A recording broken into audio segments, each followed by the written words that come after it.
Hi everyone, it's QuickyBaby and welcome back to World of Tanks, and today I've got a full tank review for you of a brand new Tier 9 Italian auto-reloading premium heavy tank. It is the Toro. This vehicle is, well, bizarre. It's a rear-mounted turreted tank with a 4-round auto-reloader I should clarify, that's kind of like a Basante, but clearly at Tier 9. This thing has armor, it's capable of doing a whopping amount of damage in 9 seconds to its opponents, and controlling the situation by reloading one by one. You know how much I love my Italian auto-reloaders, and today I'm going to let you know whether this is the new best Tier 9 premium heavy in World of Tanks. So I'm going to be comparing the Toro to its tech tree counterpart, the Progetto 66, as well as the best Tier 9 premium in the game, arguably the Object 752. So if we can get close to the 752, it's really exciting prospects for the Toro. So immediately we notice this vehicle's got better damage per minute than the other two vehicles, and it has better penetration on its standard rounds. With regards to its premium, it's got 315 heat and 105 HE, which is lovely.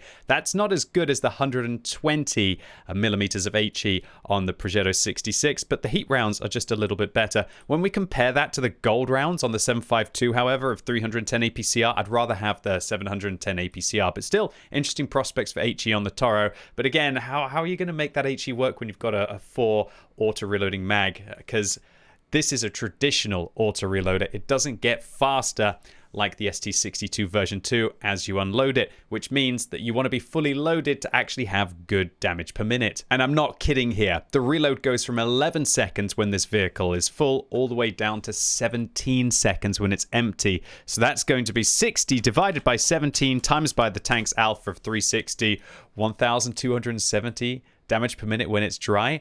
And also, remember, when you're getting down deeper and deeper into the mag, you're losing 3 seconds of the vehicle's reload because of the intra-clip each time that you fire a shell. This is so much more painful than the Progetto 66, for example, that only loses 1 second for its second shell and 2 seconds in addition to that for its empty mag. So the Toro goes from 11-second reload down to 17 when it's empty, meaning that when this thing is dry, it's so much worse than the Progetto 66, especially when you consider that it has less alpha damage than that tank, and less alpha damage than the Object 752. And this 360 at Tier 9, it definitely feels like it's low, and it feels as if this tank struggles to be able to get those trading engagements.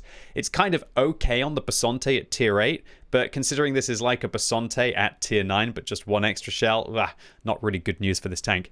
One of the saving graces is a 3-second intra-clip reload, which is a little bit better than the Progetto 66 and better than the 752. But remember, those two tanks are hitting harder. Luckily, this tank carries a huge amount of ammunition, so unlike the 752, you have more than enough for taking a variety of rounds to get through the battle.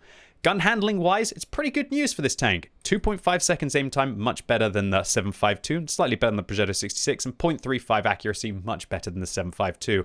However, its dispersion values when moving are really bad, so you definitely want to be taking vert stabs on this tank. And the 8 degrees of gun depression, it's neither good nor bad. A little bit worse than the Progetto 66, but the same as the 752. Mobility wise, this vehicle actually feels really fast, surprisingly fast. 45 forwards, 18 backwards, meaning this thing can easily pull back that rear turreted tank, which exposes the hull. And with a great power to weight ratio as well, this thing just gets around the battlefield surprisingly quickly, up to its 45 km/h top speed limit on medium, unlike the Progetto 66. And when you combine that with decent turret traverse of 30 and tank traverse of 35, this honestly feels like it's blurring the lines between a medium and a heavy. It's clearly still a heavy, but a decent one at that. So now onto this tank's armor. 140 at the front, very nice. 70 at the side of the hull, great. 200 on the turret at the front and 150 on the side. When we take a look to see how this vehicle's armor model works against the vehicle's standard 248 millimeters of penetration, we see that the turret's pretty darn good. Has a bit of a weak point on top. If you do use the vehicle's 8 degrees of gun depression, that weak point becomes hidden. And we see that the front of the hull, it's not great. It's going to get penned by Tier 8 tanks 50% of the time at the front, and Tier 9s and 10s are going to absolutely annihilate it. However, as soon as you start to use the vehicle's gun depression, that frontal hull armor becomes rather decent. You do have some really funky angles, and let me talk about just how weird this tank is at the side. Look at this. It has this bow shape over the side of the vehicle, and that is actually really nice for when you want to try and side scrape. you actually get protection even when you're getting shot at from below, unless your opponents have a 122mm caliber gun, and then they can overmatch that, so play differently depending on what tanks you're fighting. But interestingly, when you side scrape in this tank, you do get this tiny little weak point here that will be a skill shot for players to be able to hit, but all in all, a very strong side scraper. It also means that from the front, these are very well protected, but as soon as your opponents have really good gold rounds, yeah, the whole of the front of the hull starts to become way worse, and even the side of the turret becomes way worse, as we can see here. All in all, I'd say this tank has solid armor. The big problem is that it has some good protection right at the front of 135, but this still won't protect you from many tanks at all. You still only need about 230 to be able to go through here. That's pretty much most tanks at tier 8 and above these days. And the side profile on this vehicle, it's horrible. But the way that this thing bows out over the side, it will be pulling off some miracle bounces. All in all, solid hull armor, a good side scraper, but it still has issues with a weak point on the top and a weak point on the side. Unfortunately, the vehicle has much less hit points than the Progetto 66 and a little less hit points than the 752.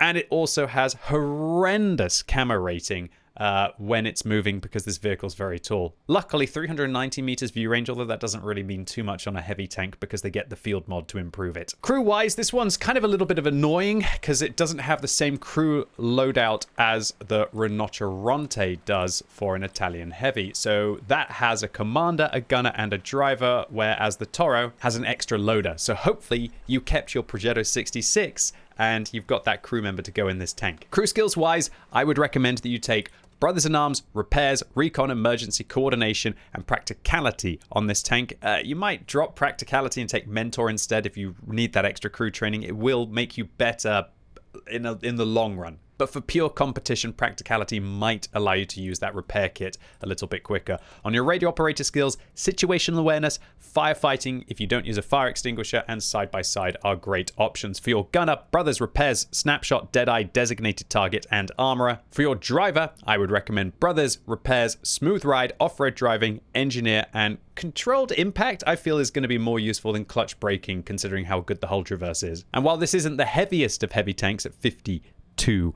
tons, that's still going to be pretty good for ramming some mediums. And come on, this tank's called the Toro. It's the Bull, right? It's got to have controlled impact. For your loader, I'd recommend Brothers, Repairs, Adrenaline Rush, Safe Stowage, Close Quarters Combat, and Ammo Tuning. I really wouldn't recommend taking Intuition on this tank, because trading 4 shells for a single shell, that's really not a good investment. Equipment-wise, this tank is super simple. Take Vents, take Turbo, and take Vert Stabs. And for a second build on close quarters combat maps, drop that Turbo and take a durability device instead. For field mods, I would recommend all-terrain suspension to help with this vehicle's mobility, but you could go the other way if you wanted the extra track health or not take the field mod at all. Next, take the accuracy, then take the view range. For the bonus slot, I'm personally going to take the Turbo and use Vent in that slot when I'm using my durability device.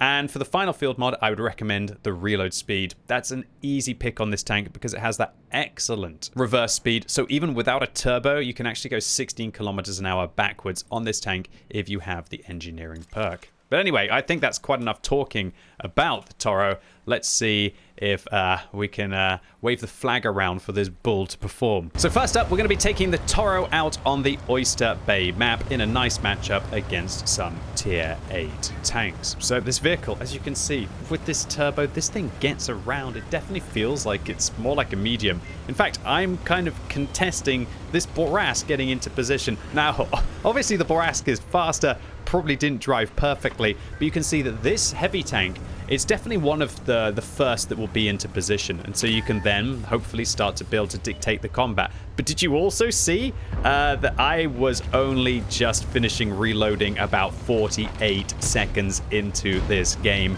And if that's not painful, I don't know what is. So don't think that you're going to be chasing up on the hill on mines, for example. You might chase up on the hill, you might get there, but when you're up there, you're going to have to just sit and look at your opponents a little while to be able to get that DPM. But I mean, look, double taps for 700, easy 700 damage at tier 9. Delicious, right? But yeah, just look at this reload afterwards. It is substantial. It's substantial for that 360. I do feel that kind of like scaling of the Progetto 66 with the 120mm, I only just realized how awesome that is. I think this is the kind of tank that will do very well once you've got all the field mods and you've got a premium consumable and you've got vents, brothers in arms, yada yada yada, and all of that jazz. Sorry about that, Mr. Blesk. Didn't mean to bump into you there. Too busy trying to go after this TT-130M, and there we go. Nice shot.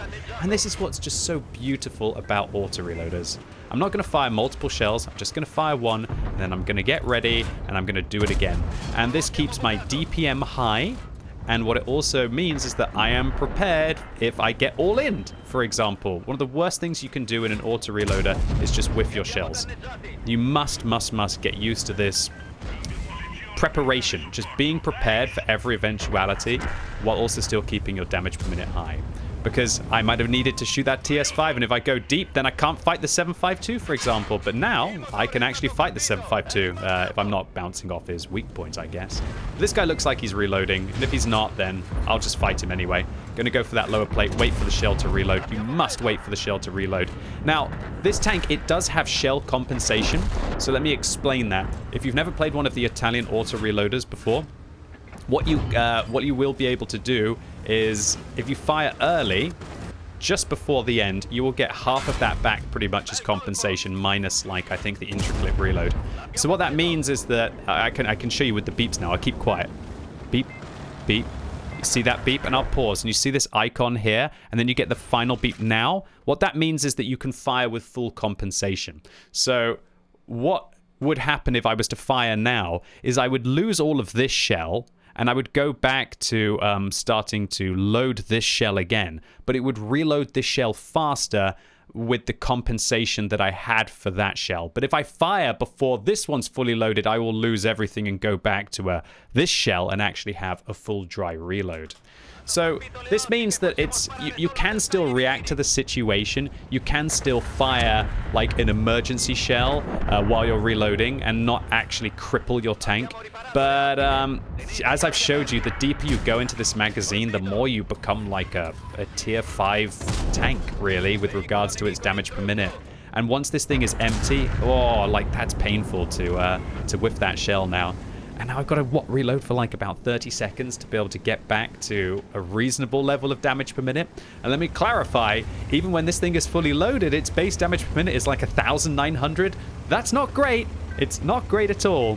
And when you're taking into account those kind of like intra-clips, its DPM is kind of less than a 7.52, as long as the 7.52 just gets to constantly dump in the shells. So, all in all so far for the Toro, you're seeing this tank is great for controlling the situation, but it needs to know how many shells it can fire and how to handle that. And right now, I'm just feeling hungry. This game is over. We're up by like double hit points and 4 kills. So let's just blooming go. I can hear that Skoda whiffing.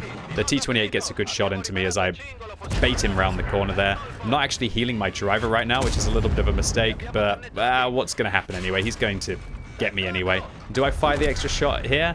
Or shall I actually wait? Do I fire? Do I wait? Do I fire? Do I wait? If I wait, I might get the extra shell and then not die to the Skoda. So I'm going to wait just a second, put one in, and perfect. I actually got him, and I got the frag on him while my team also hit him as well. And those are the kind of little moments that you must think about with your Italian auto-reloaders, and with all auto-reloaders, right? If you don't, then you're not going to be... You're just going to get so far behind on the DPM that it will always be bad for you. But on the other hand, you wait for that extra second to shoot the Char Future 4, and the SU sneaks one into you before you manage to reload. Nevertheless, we actually got ourselves the full spotting on that Char, so we end up with like a 6,200 combined game. Pretty nice for the Toro. And this game, it was really telling of making those awkward decisions. Should you fire? Should you not fire? This is not going to be a tank that will do very well for a less experienced player who doesn't know whether they should hold the shell or not. But if you do, and you can play your Italian auto-reload as well, it's a pretty good tank. Next up, we're going to be rolling out on fjords, this time against some tier 10 tanks in a 279E platoon. Ugh, that's not what we want to see on the enemy team. And I want to show you the game right from the beginning, just to show you exactly how fast this tank is getting into position. Like, these are mediums, and we're not quite contesting them. This is a fast tank, and it has to be one of the best aspects to the vehicle as to how quickly this thing can get into position. Now, there's two ways of looking at this. One is it doesn't need a turbo, and you just take a durability, or you have an extra equipment slot for whatever you choose, or you take a turbo and you make this thing very rapid indeed. And that's personally what I like to do with the Toro. I like to use the turbo to be able to take it to contest positions. So, I'm still trying to fully feel the Toro, if I'm very honest with you. It's very hard at this time of year when Wargaming are releasing 5 new tanks in the loot boxes to try and gauge how each of them is going to perform individually. I have to look at the Progetto 66 to get an idea of how this thing does. Now, for me, the Progetto 66 is a great tank. I average a very nice win ratio in the Progetto 66. I don't think it's the kind of tank that a lot of people keep playing at tier 9. However, I think it's an incredibly enjoyable tank, especially with the 3-round 120mm autoloader, or auto-reloader, I should say. It's got pretty good heat. You can intuition switch between the shells. Good HE. This tank's got good HE as well. Not nearly as good as the HE on the Progetto 66, but it's not half bad. And all in all, I really like the Progetto 66. I think it's a fun tank, and tier 9 matchmaking is great. It's one of the reasons why all of the tier 9 premiums feel so nice. It's because just tier 9 just feels lovely, right? Absolutely lovely to be able to meet those tier 7s and only have to meet the tier 10s occasionally. But when you do meet the tier 10s, at least there's a huge amount of tier 9s and tier 8s that you can play with as well. Just great matchmaking from that perspective. However, I look at the statistics of the Progetto 66 and I notice that not everyone seems to be having as good of a time in it as me. And I think maybe that's just because people haven't practiced their auto reloaders as much. They haven't thought about the shell compensation. They don't know whether they should fire. They don't know whether they should reload. And maybe they think about playing it more like just a traditional autoloader, where they try and just get the rounds out as quickly as possible. And we can see, like, that was a greedy shot there against the Felice, and the GW hit me as well. Oof. Yeah, this thing, it doesn't... Its armor is... It's okay, but it's quite awkward because it's rear turreted. I think really the biggest downside to this tank for me is the 8 degrees of gun depression. Like, 8 degrees isn't bad, don't get me wrong, but there's that's like what the 752 has. And you think, okay, I'm an Italian tank, I should have more gun depression than a Soviet tank, right? But that's just not the case, at least with this vehicle. And so it just doesn't quite work a ridge. It has side-scraping capabilities, but it has those weak points. But I think by far the biggest issue for this tank, for me, is the 360 Alpha. I feel like the 360 Alpha just really holds it back with making good trades. And that 3-second intra-clip reload, it's like I can come around the corner, I've had to expose all of my hull unless I side-scrape, and then I'm slow, and maybe I give my opponent an opportunity to run away, or I give my opponent an opportunity to flank me. And the problem there is I take 3 seconds to be able to deal 720 damage. And 3 seconds to deal 720 damage is not great for a tier 9 tank. There are tier 8 premiums that do 720 in 2 seconds. I'm looking at you, Borask.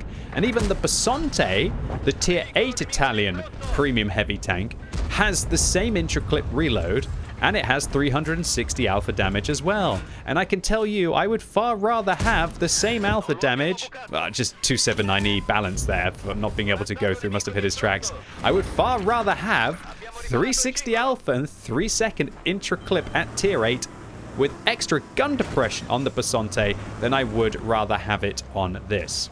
So I guess what it comes down to on this tank is having like the bigger mag compared to the Basante doesn't really feel like it's that much of an advantage because of how much longer the reload takes. And so I feel like that 4th shell and even the 3rd shell feels more like an emergency shell on this tank. Because, you know, you go from 11, 13, 15, 17 seconds reload for 360 alpha. I might as well not be playing at that point. So while that 4th shell can be useful for when you're staring death in the face and you've got to try and get yourself out of that scenario. But I would argue that if you've got to that stage of the battle where you're staring death and you're saying, not today, death, that is... if that happens too much in a battle, then that's something that isn't useful on the tank, is what I'm trying to suggest. And so this 4th round on this vehicle, I never really felt like it actually changed the game that much for me. Sure, you could say, I can come around the corner and do 1,440 damage in 9 seconds.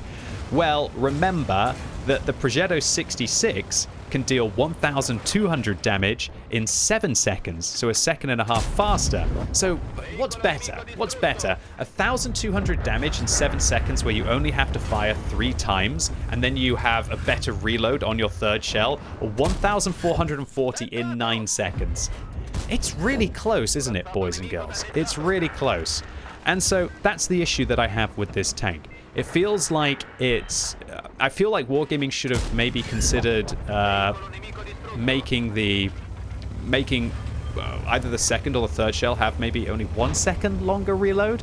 I feel like it's just too punishing when you go too deep in the mag. And to have only 360 alpha, I think it could have had 400 alpha, honestly. But the problem is if they gave it 400 alpha and they gave it only 3 rounds, for example, then it's just a Progetto 66, and you're just basically making a premium Progetto 66. And I think from that perspective, it probably could have worked. For the final game, we are going to be rolling out on Tundra inside a nice matchup. And in this game, I want to show you exactly how quickly the Toro can just feel like it's absolutely tumbling down if you make a couple of incorrect decisions. Firstly, this vehicle, it's got the speed. I've said that multiple times in this review. Look at this, we're kind of getting there at the same speed as a Kampfpanzer does.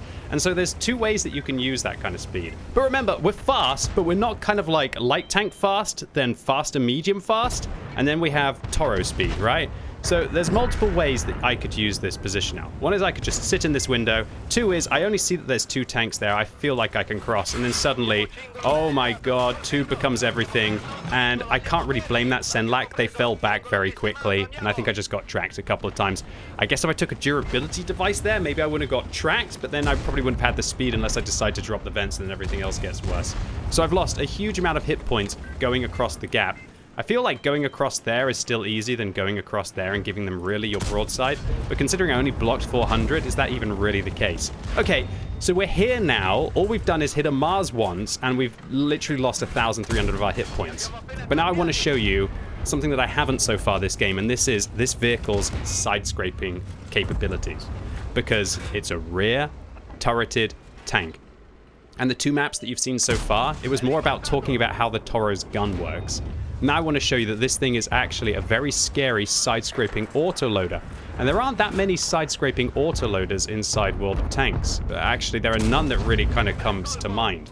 And so for this Toro to be able to race into position with this speed, and then to have this kind of a scenario against this 120mm gun that can't really overmatch me, and then this just feels great now. Now I have that base accuracy, that 0.35 base accuracy, and I'm able to just dictate the way that the combat goes against this AMX. And while I might die to every single one of these gold rounds that they're firing, it looks like they're trying to hit my weak point, but because I'm using my gun depression, it's a hard thing to hit. Now you see that we are controlling the situation, and this is just perfect stuff for the Toro. We've bounced, what, 2,400 damage of gold from the AMX M451, and those are tier 10 gold rounds. I know it's a tier 9 tank, but it gets tier 10 gold at 315 APCR, and the Toro is making this look like a basic tank. Now, if I was firing gold, I probably wouldn't be able to have to aim at the weak point, and now you see me, I take a shot, and suddenly the AMX pens me, and I whiff 3 shells, and I'm like, do I fire the 4th? I do, but now what? I'm tracked, and do you see how quickly this tank comes tumbling down if you get greedy? And now look at this reload. What is this reload? Fair enough, I managed to get rid of the tank, but at what cost there? Because RNG switched on me, and I dumped deeper into the mag because I was panicking, I guess, under a pressure situation, or I just really wanted to get rid of that AMX M451. Now look at this thing's reload.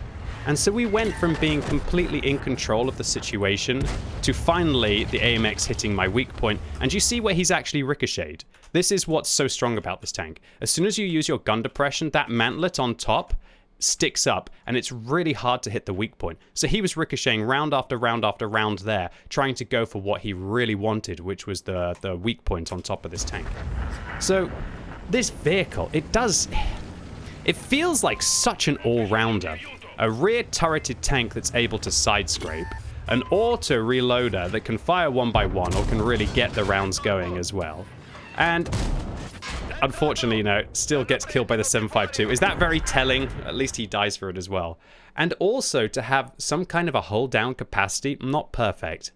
This is a good tank at tier 9, but it is complicated. The alpha damage is a little bit frustrating, and I think that a lot of players are just not going to be able to have that mental capacity to juggle the shells while also still trying to do everything else that you have to think about when you're playing World of Tanks. And while I had lots of great results in this tank, and it makes really good credits, even though I was resupplying my premium consumable at full cost, I never felt that this tank was truly exceptional. I never felt as if this was the moment for the Toro. As soon as you have an auto reloader with a long intra-clip reload and not desirable alpha damage, you never really feel like you're a true auto-loading tank. I'd far rather play a Rinoceronte and have that 490 alpha damage, even if I have to have that 4-second intra-clip. And again, I never felt like I was truly a strong single-shot tank with only 360 alpha. It just doesn't feel like you're trading as well as the Progetto 66 with that 400 alpha, or you're trading as well, again, with the bigger Rinoceronte with the 490 alpha. Now, I'm in a bit of a predicament here because these tank reviews for these boxes, it's always released before I've seen how the rest of the player base are going to handle the tank. For me personally, this is a good, if not a great vehicle. I don't think it's as good as the 7.52. It's clearly a class below that, but for me and my knowledge of the auto reloaders, it's a decent tank.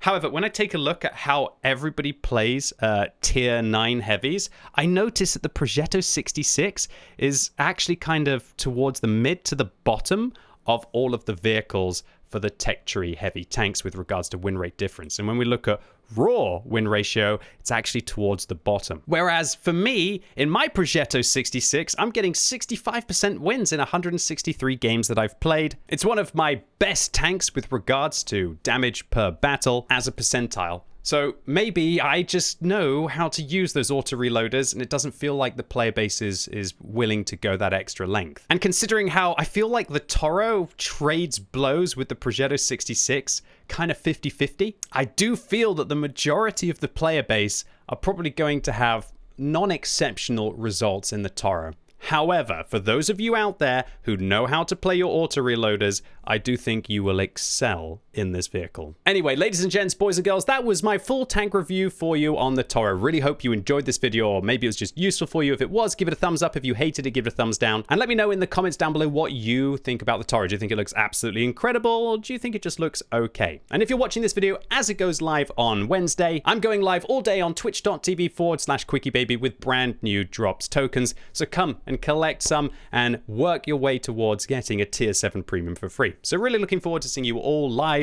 And now that the NDA is up, I can actually play these tanks on stream even before they come out in the boxes this Friday. And so come along, maybe I'll play a few games in all of the new tanks. And as always, thank you so much for watching. You've been epic, and hopefully I'll see you soon.